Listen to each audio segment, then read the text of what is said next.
Hey everyone, we're starting week 12 of reading through the Bible in a year. Today's readings are Deuteronomy chapters 6 through 9 and Luke chapter 7. We're going to be in Luke chapter 7 for this video, verses 11 through 16. This is the story of Jesus raising the widow's son from the dead. And I want to focus on verse 13. It reads, "When the Lord saw her, his heart went out to her, and he said, 'Don't cry.'"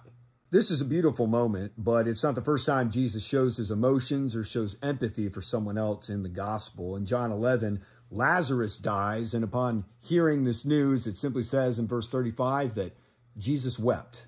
Then there's Mark chapter 14, before Jesus is ultimately handed over to be crucified. He tells his disciples in verse 34 that his soul is overwhelmed with sorrow to the point of death.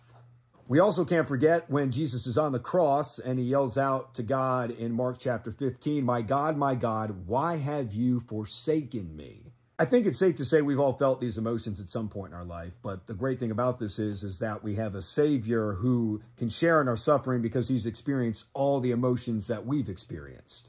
We aren't alone in this life, and there's comfort knowing that we have peace in the power of Jesus. That's all for today's reading. Our next one is going to be Deuteronomy chapters 10 through 14, Psalm 5, and Luke 8. See you later.